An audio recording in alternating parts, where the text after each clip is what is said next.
여러분, 주말 잘들 보내고 계신가요?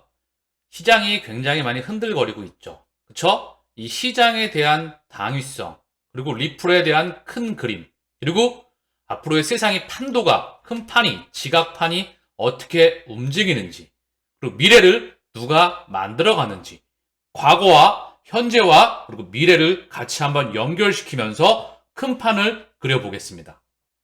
닷컴 버블 때보다 상황 심각, 주가 45% 폭락할 것.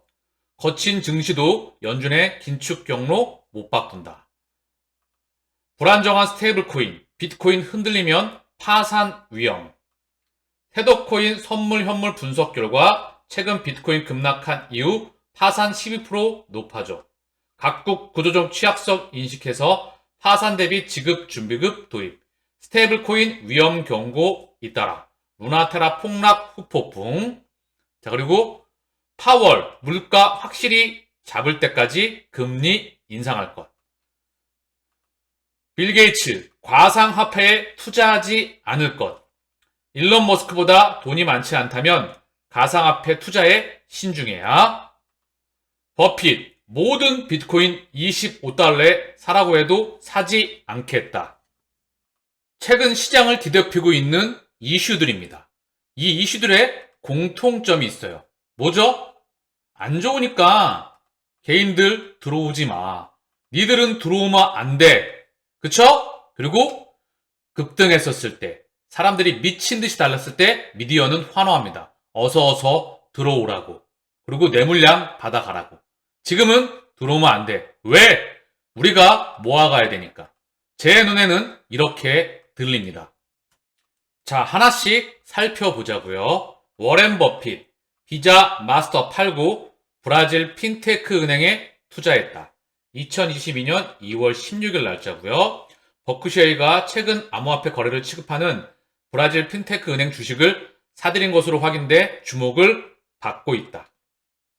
미국 증권거래위원회에 제출된 증권 신고서를 바탕으로 버크셔이가 비자와 마스터카드 보유 지분을 일부, 다시 한번 비자와 마스터카드 보유 지분을 일부 매각했다. 계속 갖고 있습니다. 브라질 최대 핀테크 은행인 누뱅크에 투자했다고 전했다. 누뱅크는 브라질 암호화폐 거래 플랫폼인 이지인베스트를 보유하고 있는 핀테크 은행으로 2021년부터 비트코인 상장지수 펀드를 운영하는 등 암호화폐 관련 사업을 적극 추진하고 있다. 자, 확인을 하셨죠? 그쵸? 이게 팩트이다. 그런데 또 중요한 게 있어요. 우리가 체킹해야 될 거. 자, 뭐죠 이게? 디지털 커런시 그룹의 지배구조입니다. 여기 보이시나요? 마스터카드. 여기 또 보세요. 여기 HSBC, 그리고 시티뱅크. 자, 또 볼게요. 여기 웰스파고. 그쵸? 엄청난 의미를 갖는데요. 여기서 자금이 들어오고, 마스터카드에서 자금이 들어오고, 디지털 커런시 그룹이 지금 탄생되는 그런 지배구조를 보여주고 있어요. 그쵸? 마스터카드. 워렌 버핏이 마스터카드와 비자의 지분을 버크셔에서 일부 매각했다. 자, 의미하는 바가 무엇일까요? 마이크로소프트 82조 원 들여서 블리자드 인수. 불붙은 메타버스 전쟁. 메타버스 사업 기회를 선점하려는 메타, 페이스북, 애플 등과의 경쟁도 치열해질 것으로 보인다. 구글, 애플, 메타버스를 통해 역전하기 위한 승부수를 던진 것이다. 글로벌 IT 기술 분야 주요 인수 합병 금액 중에서 역사상 최대 금액이 들어갔던 687억 달러, 원화 기준 약 82조 원, 상상을 초월한 액수를 들여서 인수한다고 발표했습니다. 가상현실, 증강현실 시장 규모 전망. 2021년, 2025년, 2030년 1485억 달러에서 4764억 달러, 그리고 1조 5429억 달러. 폭발적인 성장률을 보이게 됩니다. 실물 경제에서 가상 경제, 메타로 이동을 시킨다. 페이스북은 심지어 사명을 메타로 바꿨다. 그쵸? 오큘러스를 통해서 메타에 가는 중심의 그런 다리 역할, 브릿지 역할을 하는 글로벌 바로 빅테크 기업들입니다. 그런데 바로 우리 리플과 관계가 있죠. 수잔 에티. 리플 우리 이사회 멤버로 있습니다. 2007년부터 마이크로소프트 수석 경제학자를 비롯한 다양한 역할을 수행하는 장기 컨설턴트로 근무하고 있습니다. 그쵸? 리플 이사회의 멤버이다. 자, 시장에 대해서 일단 정리하고 마침표를 찍고 가죠. 비트코인의 역사 그림입니다. 안타깝게도 2013년도밖에 안 나왔는데 그 이전에도 굉장히 변동폭이 컸죠. 이때 금액이 대략적으로 12만원대, 그리고 2600을 찍고, 그쵸? 2600만원 고점을 찍고 300만원 중반대, 1500, 500만원대, 8000만원대, 3500만원대, 다시 8000만원대, 그리고 지금의 다시 한번 3000만원 후반대에 와 있습니다. 자, 이때 노이즈가 엄청나게 많았죠? 시장 이때 망하는 줄 알았죠? 2600만원대에서 비트코인이 300만원 중반대까지 가게 되면 시장은 망하는 줄 압니다. 1500에서 500만원대 망하는 줄 알겠죠? 다시 8000만원대. 그리고 지금 빠졌더니 시장이 망한다는 소리가 나오고 있죠. 그쵸? 그리고 다시 상단은 열립니다. 시장의 현재는 기축과 중심이기 때문에. 자, 제가 언급드렸죠? 베리 실버트. 현재 실무진이에요. 그 뒤에 디지털 커런시 그룹을 조금 이따 다시 한번 언급드리겠지만 그 뒤에 이면의 세력이 진짜 판을 짜고 있다. 뭐라고 언급했죠? 비트코인은 디지털 금이다. 그리고 XRP는 스위프트 2.0이다. 자, 더불어 나스닥의 큰 그림입니다. 안타깝게도 1998년도가 밖에 안 나오는데요. 이게 역사상 미국 증시는요, 100여 년간 큰 그림에서 보면은요, 단 한 번도 상승을 하지 못했던 적이 없었어요. 그만큼 미국이 100여 년간 세상을 지배해왔죠. 원천 기술과 금융과 환율과 무역과 산업과 인재와 원자재와 모든 부분을 기축을 통해서, 돈을 통해서, 미국 국채와 달러를 통해서, 그리고 역사의 모든 그런 금융의 중심지에 있었습니다. 이제 이 문명이 바뀌어가는 부분이에요. 전 세계에서 문명의 이동이 일어나고 있다. 허나 제가 체킹해야 될 말씀을 드리는 부분은 무엇이냐? 노이즈가 엄청나게 많았다. 자, 가까운 2008년도부터도 미국발 금융 위기가 있었다. 2011년, 12년에 유럽 재정 위기가 있었다. 2014년도, 15년도에 연준의 긴축 쇼크가 있었다. 그쵸? 그리고 테이퍼링 쇼크가 있었어요. 그리고 2015년도에 전 세계 환율 전쟁으로 인한 상하이 미락이 있었고, 그리고 2018년도에 연준이 금리 인상 4회를 올려놓으려 했을 때 시장이 크게 한번 울었다. 이 이중에 미중 패권 전쟁으로 인해서 언제나 시장은 흔들려 왔다. 그리고 코로나 팬데믹에 있었다. 그리고 지금의 모습이다. 그쵸? 그러나 시장은 항상 상승해 왔습니다. 이럴 때마다 시장이 크게 한번 망한다.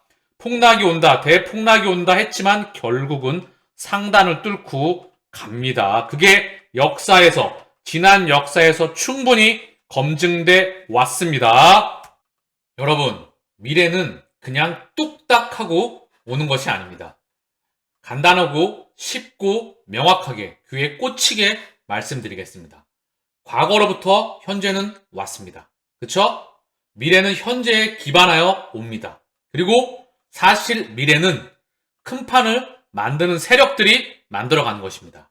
우리가 할 일은 이들의 움직임을 관찰하고 추적하는 것, 그리고 인프라 깔리는 모습을 모니터링하면 되는 것입니다. 블록체인, 코인, 리플, 스위프트 2.0 세대가 열리는 부분을 다시 한번 인지하시길 바라겠습니다. 새로운 시장이 열리고 있습니다. 온갖 미디어에서는 감추려고 애를 쓰고 있습니다. 블록체인이 이미 2008년도에 처음 탄생을 하면서 스위프트 같이 준비를 하면서 지금의 인프라가 확장되고 있죠. 기득권은 다음 문명을 준비 중입니다.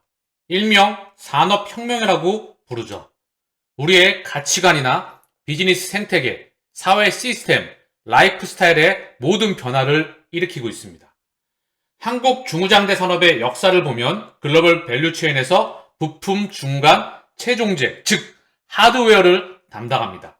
대량 생산 체제의 중심이었죠. 한국 증시의 역사를 보면 지금의 산업 문명 또한 한눈에 그 미래가 보입니다. 하나씩 잠시 확인해 보겠습니다. 먼저 현대제철, 그쵸? 포스코와 현대제철, 굴뚝산업과 용광로, 여기서 바로 대량 생산의 철광석, 그리고 냉형 강판과 열형 강판, 이런 모든 그런 부품과 중간재가 생산되었는데, 얘네들의 미래를 보게 된다면 2010년도에 그 이전에 폭발적인 성장을 하다가 성장이 바로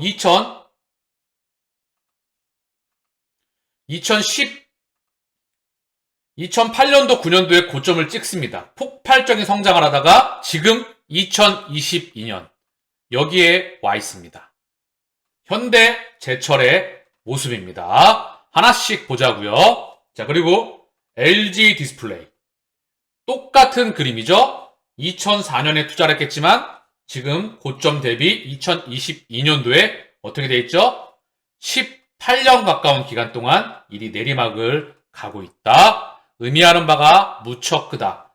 현대문명과 절대 다르지 않다 생각을 합니다. 현대모비스 2010년도, 11년도에 고점을 찍고 자 내리막에 있습니다. 만약에 대형주에 투자했다면 망했다고 생각을 합니다. 얘네에게 투자했었다고 한다면 30년 전에 투자를 했으면 좋았겠죠. 그리고 10년 전, 그리고 15년 전에 투자가 끝났어야 됩니다. 왜? 한국이 중후장대의 폭발적인 성장을 할 때, 시대의 문명의 중심에 있었을 때, HMM을 볼게요. 그쵸? 바로 구현대상선과 바로 한진해운, 그리고 이제 국가로 넘어가게 됐죠? 얘가 고점을 찍고 2007년도, 6년도, 10년도 대부분 이때 고점을 찍어요. 12년 전에 정리가 됐어야 됩니다. 그리고 나름 내리막이에요. 그쵸? 의미하는 바가 정말 크다. 즉 대량 생산 체제가 끝나가는 부분이라는 부분을 언급드리는 겁니다. 현대건설 마찬가지의 모습이에요. 2008년, 9년, 11년도에 고점을 찍고 내리막이다. 지금도 물려 계신 분이 있으실 거라 생각을 합니다. 장기 투자해야 되는 대상에 투자를 해야 되는 부분이 있다. 그러나 아무거나 투자하면 안 되며 의미하는 바가 무척 크다. LG화학도 마찬가지죠. 2011년도에 고점을 찍고 다시 이 부근에 와 있다. 10년 이상을 투자해도 이 부근에 와 있다. 자, 그리고 현대차 똑같은 모습이다. 고점을 찍고 폭발적인 성장 끝에 이때 보게 되면 포니 때부터 계속 성장을 하여 오면서 2011년도, 12년도에 고점을 찍고 지금 이제 꺾여가고 있다. 이게 바로 핵심입니다. 삼성전자 반도체를 제외하고 이런 모습을 그려가고 있습니다. 제가 이 말씀을 왜 드리냐? 한국 경제의 역사와 현대, 과거의 미래, 인류가 만들어냈던 문명, 이게 지금 4차, 지금 오고 있는 혁명과 기득권이 만들어가는 세상과 맞물려서 오기 때문에 과거를 정확하게 인지해야 지금의 세상을 직시하고 대비할 수 있습니다. 18세기 후반, 1700년도 후반에 바로 영국에서 증기기관, 세계 최초의 기계가 탄생을 하게 됩니다. 그러면서 기업과 자본가, 자본주의의 첫 탄생을 알리게 되죠. 그리고 기업과 노동자 탄생, 드디어 빈부격차가 폭발적으로 증가하게 됩니다. 부르주아와 프롤레타리아. 이때 바로 기업가만이 인력과 특허과 공장과 장비와 모든 부분을 바로 소유하게 되면서 모든 부분은 규격화되고 균일화됩니다. 그리고 영국에서 증기기관이 발명하게 되면서 영국이 세상을 지배하게 됩니다. 여기서 첫 자본주의 문명이 대부분 탄생하게 되죠. 애덤 스미스, 국부론의 경제학자죠. 시장은 보이지 않는 가격의 손에 의해서 수요와 공급에 의해 가격은 결정된다. 사실 제가 계속 언급드리고 있죠. 보이지 않는 고래가 세상을 만들고 가격을 결정하는 부분입니다. 원유와 반도체와 모든 지금의 금융과 금리와 모든 시스템은 결국 공급과 기득권이 결정합니다. 애덤 스미스, 케인즈, 그쵸? 재정정책의 바로 경제학자, 다 영국에서 나왔습니다. 리카르도 토, 경제학자를 비롯해서 뉴턴, 만류인력의 법칙, 셰익스피어, 문화의 혁명, 최근에 구글의 알파고, 딥마인드죠? 하마스, 이것 또한 구글에서 인수하게 됩니다. 이세돌에서 알파고의 능력을 우리는 확인하게 되었으며 바로 온몸에 소름이 돋을 정도로 바로 인공지능이 바꿔갈 수 있는 세상을 우리가 그려나게 되었다는 거죠. 그리고 인터넷의 창시자였던 팀 버너스-리까지 바로 영국에서 문명이 탄생하게 되었습니다. 그동안 영국이 세상을 지배해왔죠. 미국 이전에. 한국은 바로 이때 일본의 지배를 받게 됩니다. 왜? 흥선대원군 때 문호를 닫고 농업을 했고 4대여 하면서 전 세계에는 공장이 휘황찬란하게 들어서게 되면서 굴뚝에 연기가 나고 기계가 들어오고 대량 생산하면서 일본은 메이지 유신을 당해가면서 서양의 문물을 최대한 받아들이게 하면서 식민지 전쟁에 참여하게 되죠. 왜? 바로 대량 생산을 하게 되면 물건을 싸게 공급할 수 있는 국가가 필요했으며 인력과 그리고 그 물건을 대량으로 생산해서 팔 곳이 필요했기 때문에 2차 세계대전과 식민지 전쟁이 필요했습니다. 우리는 그때 대비 없이 바로 주권을 강탈당하게 되면서 이때 지금까지 이어져 오고 있는 일본식, 주입식, 한국식, 세뇌식 교육이 시작됩니다. 그리고 보는 대로 판단하게 되죠. 아버지 뭐 하시노? 집은 서울, 소초, 강파, 어디노? 차는 뭐 타노? 회사는 어디 댕기노? 너 통장에 잔고가 얼마 있노? 이런 스펙들로 껍데기로서 사람을 판단하게 되는, 보는 대로만 믿게 되는 통찰력 제로의 이런 교육을 받게 되고 제품화되고 스펙화되는 이런 습관들이 형성되게 된다는 부분이죠. 안타까운 부분이지만 지금부터라도 소프트웨어에 대한 부분, 통찰력에 대한 부분, 정보의 이면에 대한 부분을 보는 훈련을 해야 결국 이들이 만들어가는 그림을 그려낼 수가 있습니다. 자, 그 다음 2차 산업혁명. 전기, 에디슨이 나오게 되죠. 백열전구. 전기와 미디어의 혁명입니다. 전기가 없게 된다면 이 세상은 어떻게 될까요? 상상을 할 수가 없겠죠? 그리고 미국의 6대 왕이 탄생하게 되죠. 자동차의 헨리 포드, 석유의 록펠러, 철광학의 앤드류 카네기, 철도와 선박의 바로 벤더빌트와 금융왕의 JP 모건이 나오게 됩니다. 바로 이 중심에 로스차일드와 유대인 자금과 지금까지 이어져 오고 있는 연중과 이런 시스템의 그런 딥 백그라운드가 있었습니다. 그쵸? 세상을 바꿔왔던 중심에 바로 그 쩐이 금융이 있었고 돈이 있었고 혈관이 있었던 부분이에요. 자, 그 다음 3차 혁명. 바로 인터넷 혁명이죠. 인터넷은 가보지 못한 세상으로 결국 세상을 이끌어가게 되었죠. 오프라인에서 하는 일을 온라인으로 이주를 시켰으며 바로 지금의 세상과 디지털, 영과 일의 세상을 만들어 왔습니다. 이 이전에 컴퓨터가 바꿔나가고 있는 세상이죠. 결국 그리고 칩이 바꿔나가는 세상이며 1950년대에 세계 최초의 계산기였던 진공관, 60년대에 트랜지스터, 70년대에 드디어 반도체 집적회로, 1974년도에 인텔의 8080의 CPU가 탄생하게 됩니다. 그리고 80년대에 퍼스널 컴퓨터의 혁명이 일어나게 되면서 바로 빌 게이츠, 지금의 마이크로소프트가 탄생을 했고 애플이 탄생을 했으며 일본의 소프트뱅크가 탄생되었다. 그리고 90년대에 월드 와이드 웹, 인터넷의 혁명이 이어졌던 거죠. 여기 언급드렸던 팀 버넌스 리에 의해서 월드 와이드 웹 컨소시엄의 바로 창시자이죠. 그리고 우리 리플과도 어떤 발표가 한번 있었죠. 벤 버넌키부터 해서 대부분 우리 리플에서 주관하고 있는 그런 행사에서는 큰 인물들이 많이 참석을 합니다. 자, 그리고 지금에 일어나게 되는 게 뭐죠? 바로 가치의 인터넷이라고 하죠. 웹 3.0의 중심에 리플이 있다는 부분을 제가 끊임없이 강조드렸어요. 4차 산업, 5G, IoT, 사물 인터넷, 빅데이터, 3D 프린터, AR, VR, 메타버스, 로봇, 자율주행차, 전기차, 인공지능, 클라우드, 그리고 공유경제, 블록체인. 다 우리가 들어봤던 4차 산업, 네 번째 혁명들의 기술들입니다. 하지만 이 기술들은 인프라이드로고요. 이 중심의 핵심 심장은 바로 인공지능과 블록체인. 두 개의 심장을 갖고 있습니다. 이 심장에서 뻗어나가는 부분이에요. 플랫폼 영역과 판때기 전쟁. 1차에서 3차에서 사실 가장 중심에 있는 것은 바로 영국 영란은행과 미국 중앙은행 연준을 중심으로 한 금융 세력입니다. 금리를 이용한 은행 시스템의 문명의 이동에 있었죠. 그리고 최근에 금리가 0에 수렴하면서 심지어 일본은 마이너스, 즉 금리차, 바로 예대 마진의 한계에 봉착하게 된다면 은행 수익의 지금 절대폭에서 굉장히 축소가 되고 있습니다. 즉 다시 한번 확인을 해보면 영국의 기준금리는 1%이다. 이제 막 0.1에서 0에 수렴했다가 올렸는데 1%에 근접하고 있으며 유럽은 아직 못 올려서 0이다. 일본은 심지어 0.10이다. 미국 기준금리는 최근에 올려서 1%이다. 이게 의미하는 바가 바로 세 번째 문명이 시스템이 수명을 다해간다는 이야기입니다. 세 번째 문명의 시스템이, 즉 대량 생산과 자본주의, 대량 생산, 영국에서 증기기관에 의한 기계에 의한 대량 생산의 이후에 그 시스템이 수명을 다해간다는 부분이에요. 경제 성장은 사실 금리를 이용한 신용 창조, 즉 대출과 빚을 끌어내서 성장을 시킵니다. 2년 미만의 빚, 1년 미만의 빚, 짧게는 일주일 미만의 빚, 길게는 10년, 30년까지 끌어다 쓰죠. 결국 빚을 더 낼 수 없을 때 꺼트립니다. 양털깎기를 통해서. 그러면서 다시 빚을 낼 수 있게 만들어주죠. 디레버리징, 신용 축소. 그러나 그 시스템의 한계에 봉착하게 됩니다.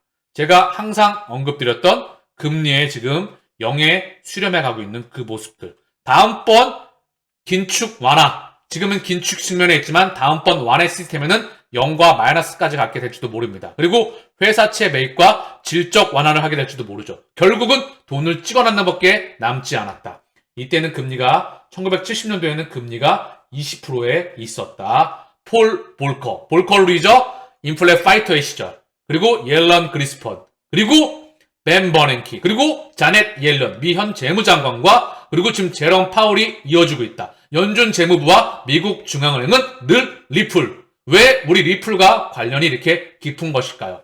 어쨌든 중요한 건 이 시스템, 그리고 연준의 자산, 이 부분이 지금 신용 창조 시스템의 한계를 나타내고 있는 부분입니다. 2008년도 이전엔 0.8조 달러에 불과했던 자산이 현재 9조 달러에 이르렀습니다. 아직 줄이지 못했죠. 이때도 줄인다고 했으나 찔끔 겨우 1조 달러도 줄이지 못했다. 이게 현 금융 시스템의 한계에 이르는 부분입니다. 바로 리플과 XRP와 스위프트 2.0과 디지털 CBDC, 디지털 중앙은행의 통화와 메타버스와 블록체인과 그리고 4차 산업의 핵심에 있는 그런 최중심에 있는 그런 그림입니다. 탈중앙화의 명분으로 직접 중간 단계의 축소, 사실 더 완벽한 중앙화와 통제입니다. CBDC의 도매형과 소매형을 보면 알 수 있으실 거라 생각을 합니다. 직접 중앙은행과 개인들이 연결되는 거죠. 그쵸? 그 기록들이 다 드러나게 됩니다. 프라이빗과 퍼블릭 블록체인, 결국 채굴자, 지분증명, 스테이블, CBDC, 이 부분은 개인들은 가질 수가 없죠. 결국 기득권이 만들어갑니다. 유통 단계와 가운데 과정의 축소입니다. 기업의 개수를 현저히 줄여버립니다. 국가기관의 확대와 기본소득과 통제. 자, 그럼 여기서 베리 실버트, 미래를 만들어가는 실무진, 뒤에 글렌 허친스, 브래드 갈링은 실무진이죠. 뒤에 바로 진짜 세력들이 있죠.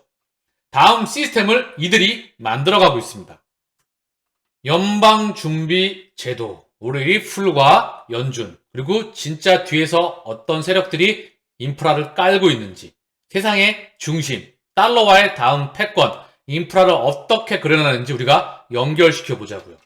참고사항으로서, 자, 연방정부의 지분을 가진 민간은행들은 매년 총 배당금 중 6%의 배당을 가져가며 그 돈은 미국 정부가 연방준비제도로부터 돈을 빌려서 화폐를 발행한 것에 대한 이자에서 발생한다. 나머지 94%의 배당금은 재무부에 기속된다. 바꿔 말하면 미국의 통화정책에 따라 액수의 차이는 있겠지만 국가 정책인 화폐 발행이 자동적으로 민간은행에 수익을 안겨주는 것이다. 민간은행들이 매년 총 배당금 중 6%의 배당을 가져간다. 핵심입니다. 그리고 미국 국채, 그쵸? 미 국채는 전 세계 외환 보유고의 1순위입니다. 전 세계에 바로 미 국채를 통해서 이자를 다 받아가고 있죠. 미국을 통해서. 자, 그 다음 또 중요한 내용이 하나 나와요. 연방준비은행 밑에 보면 참고로 12곳의 지역 연방은행 중 가장 중요한 포스트는 단연코 뉴욕 연방준비은행으로 뉴욕 주식시장과 전 세계적인 규모의 투자은행과 일반 은행들이 뉴욕 연준의 산하에 있기에 그렇다. 그렇기에 뉴욕 연준 총재만 FOMC의 당연직 부의장으로서 연방준비제도 시스템이 강력한 영향력을 끼칠 수 있는 위치이기도 하다. 요거 기억해 주시길 바랍니다. 굉장히 중요한 의미를 갖는다. 뉴욕 연은과 관계가 있죠. 월가 큰손 허친스가 패드 움직이는 숨은 손, 조금 이따 확인할 수 있도록 하고요. 다시 한번 또 중요한 이야기가 다시 한번 나옵니다. 연방준비제도의 주요 주주인 JP 모건 체이스, 시티뱅크, 뱅크 오브 아메리카, 웰스파고 등은 은행들은 공개시장에 상장된 주식회사들이다. 다시 한번 연방준비제도의 주요 주주인 JP 모건 체이스, 시티뱅크, 뱅크 오브 아메리카, 웰스파고 등은 공개시장에 상장된 주식회사들이다. 리플, 미국 대형은행 뱅크 오브 아메리카 리플렛 파트너 공식 추가. 바이든 대통령 연중 부의장의 리플 출신 마이클 바 지명. 자, 그리고 로지 리오스 미국의 43대 재무장관을 역임했으며 조각 및 인쇄국가 미국 조폐국의 CEO를 역임했습니다. 또한 연방준비제도 이사회의 인수인계팀에서 시작하여 상원에서 승인한 재무부 관리 중 가장 오랫동안 재임했습니다. 우리 리플은 늘 재무부와 연중과 깊은 관련이 있죠. 그쵸? 이미 확인을 하실 수 있으시리라 생각합니다. 자, 그리고 또 하나 중요한 사실이 있죠. 자, 여기 보십시오.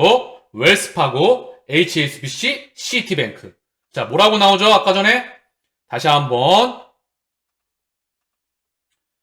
주요 주주인 JP모건 체이스, 시티뱅크, 뱅크 오브 아메리카, 웰스파고. 자, 디지털 커런시 부금의 지배구조예요. 시티뱅크, 웰스파고. 그쵸? 그리고 여기 JP모건, 여기 우리 리플, 디지털 커런시 그룹이 있다. 나스닥이 있다. 의미하는 바가 정말 크다. 다시 한번 리플이 있죠. JP모건이 있죠. HSBC, 시티뱅크, 웰스파고가 있다. 자, 그러면 다시 한번 월가 큰손, 허친스가 페드 움직이는 숨은 손이냐. 그래서 존 윌리엄스 세는 연은 총재를 지금 미국 연은 총재의 영향력을 행사한 인물은 따로 있다. 바로 실버레이크 파트너스 창업자인 글렌 허친스이다. 뉴욕 연은 이사 총재로 허친스가 윌리엄스의 승진에 힘을 발휘했다. 페드의 숨은 실세로 떠오른 셈이다. 허친스, 미국의 싱크탱크인 브루킹스 연구소 내 허친스 센터가 있다. 벤 버넌크와 옐런 전 의장, 도널드 컴 부의장 등 전직 페이층, 페드 고위층 인사가 연구원 신분으로 허친스 센터의 위상은 강화되고 있다. FOMC 공개위원회의 또 다른 FOMC로 불릴 정도이다. 보이시죠? 벤 버넌크, 제니 델런, 도널드 콘. 그쵸? 이들이 뭐라고 말하냐?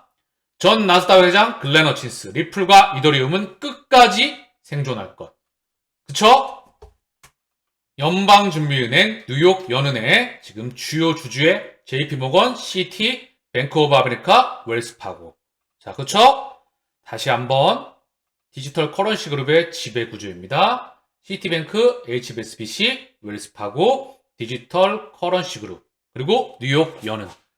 자, 그림 그리셨을 거라 생각을 합니다. 흔들릴 이유가 없다. 미래는 만들어가는 세력들이 어떠한 움직임을 보이는지 그들의 움직임을 추적하고 모니터링하는 것이다. 애덤 스미스의 경제학, 고래가 시장을 결정하고 만들어가는 것이다. 자, 그 다음 베리 실버트, 디지털 커런시 그룹의 핵심 실물이죠. 최고 경영자. 리플의 브레드 가치. 그쵸? 리플에는 브레드가 있습니다. 뭐라고 얘기하죠? 스위프트 2.0. 2016년 세프템버 23, 9월 23일 날 리플은 스위프트 2.0. 이 부분을 분명히 명확히 언급을 합니다. 다시 한번 언급드려요. 미래를 만들어갑니다. 누가? 이들이. 자, 그리고 여기 또 한번 언급이 돼요. 자, 보이시죠? 역할을 정확하게 지금 찍어놨다. 비트코인은 디지털 골드이다. 리플, XRP는 스위프트 2.0이다. 이더리움 클래식은 사물 인터넷의 가스로 사용된다. Gcash는 프라이빗 트랜잭션, 개인정보 보호와 그리고 익명성. 제가 어제 언급을 드렸어요. 짤막하게. 이 부분에 대해서 명확히 언급을 했습니다. 리플, XRP는 스위프트 2.0이다. 이미 인프라가 구축되고 있다는 부분을 제가 방송을 통해서 끊임없이 언급을 드리고 있습니다. 자, 리플의 체계 공용자.